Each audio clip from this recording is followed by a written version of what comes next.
Halo semua, kembali dengan Shirik Shop, Ricky di sini. Dan ini setelan bapak-bapak pulang kantor sebenarnya, tapi dibikin mirip-mirip pas pampres. Nah teman-teman, hari ini kita akan QC unit seperti biasa di Shirik Shop, tapi yang ada tidak biasanya di sini adalah ini adalah unit sebenarnya yang bukan hasil karya dari Shirik Shop. Ini dikirim oleh customer kita, customernya sudah repeat order dan katanya mau service unit. Ternyata yang dikirimkan bukan unit dari Shirik Shop, tapi dari tuner yang lain. Nah teman-teman, akhir-akhir ini sering ada di Airsofter Indonesia tuner-tuner tertentu yang menggunakan kesempatan seperti ini untuk menjatuhkan sesama tuner lainnya, sesama seller airsoft lainnya. Dan itu sudah terjadi beberapa kali akhir-akhir ini. Makanya kami berpikir untuk membuat video ini sekalian kita juga memberikan insight atau sudut pandang dari sisi Shirik Shop terhadap hal ini. Jadi kita sharing sedikit. Di Shirik Shop kami ini sudah beberapa tahun, kurang lebih 5-6 tahun itu di bidang jasa konversi unit gel blaster ke AEK dan juga dari spring ke AEK. Dan sepanjang itu kami sudah menerima juga beberapa kali kita servisan unit yang bukan dari Shirik Shop ya. Dan ada beberapa hal yang perlu untuk kita perhatikan kalau seperti itu untuk sesama tuner, bahwa benda ini, unit ini adalah mahakarya dari tuner sebelumnya.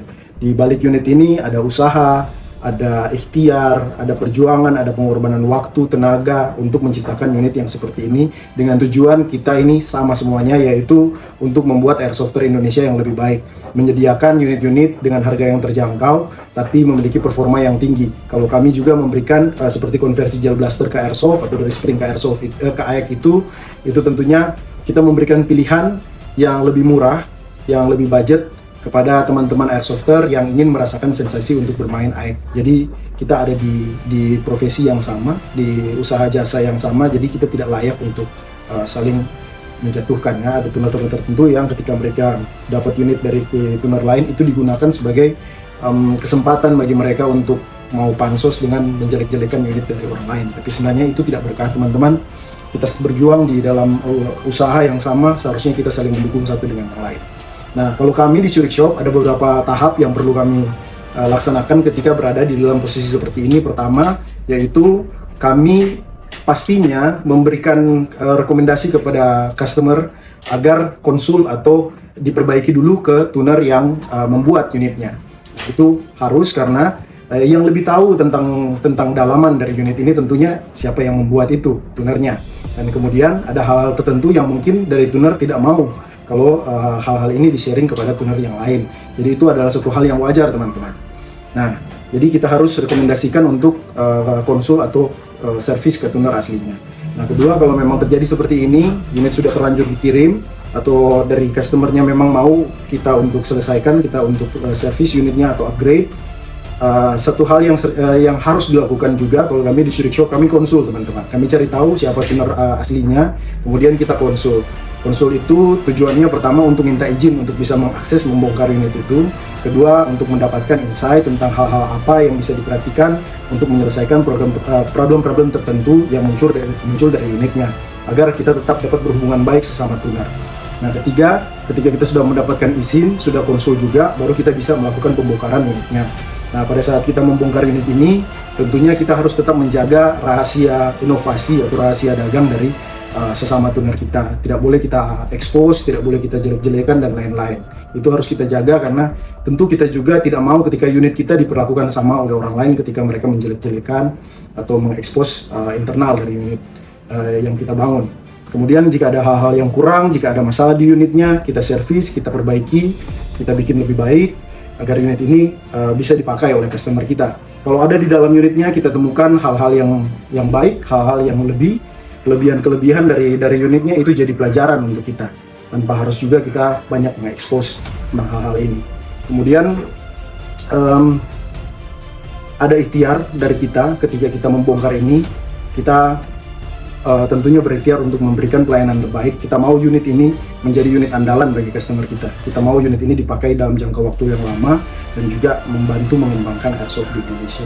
Jadi hal-hal ini teman-teman yang ingin kami sampaikan terkait dengan service unit dari tuner yang lain. Semoga ini bisa menjadi bahan pertimbangan juga untuk teman-teman customer atau teman-teman juga sesama tuner, agar kita tidak saling menjelek-jelekan, tetapi kita bersama untuk membangun airsoft Indonesia yang lebih baik.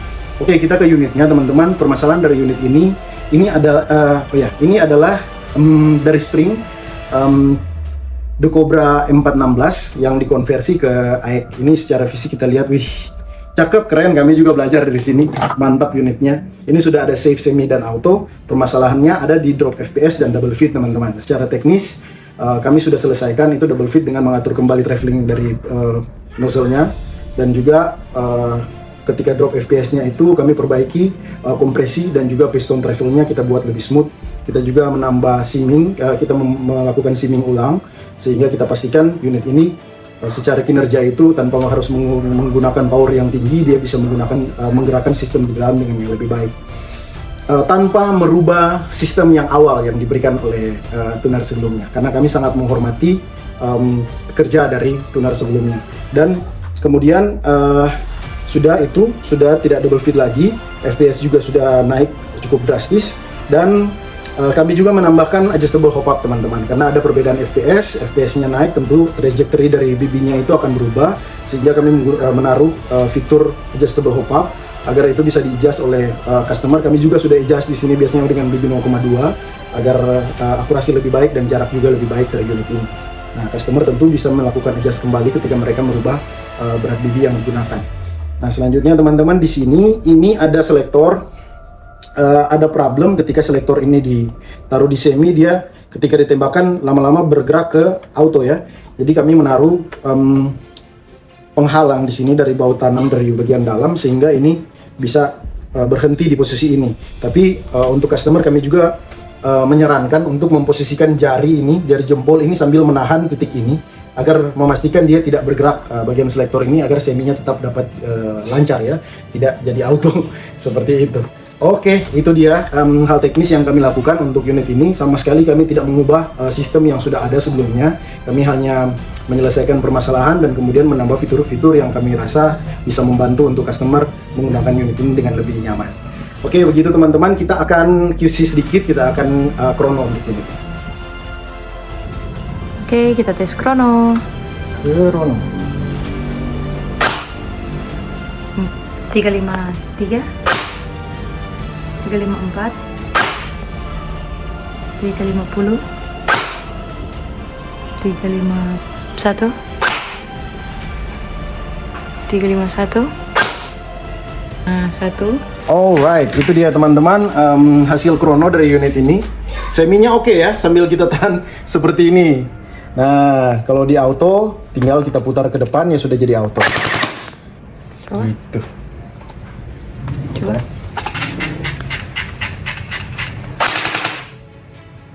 Sip. Kita semikan lagi untuk reset piston. Oke. Nah, itu dia guys, sudah kita tes untuk unitnya. Unit ini bisa dibilang mantap sebenarnya. Untuk sukir tentunya sangat sukirable. Kompresi sudah bagus sekali. Kita sudah pastikan 100% kompresi. Unit ini tidak ada bocornya, sehingga tadi kita sudah lihat untuk konsistensi dari unit ini cukup mantap ya untuk FPS-nya. Dan demikian, semoga unit ini jadi berkat untuk customer kita, dan juga semoga video ini juga jadi berkah untuk teman-teman sesama tuner, agar kita bisa mengembangkan Airsofter Indonesia yang lebih baik, semakin maju dan semakin sehat. Oke, terima kasih semua. Sampai jumpa di video kita selanjutnya. See you.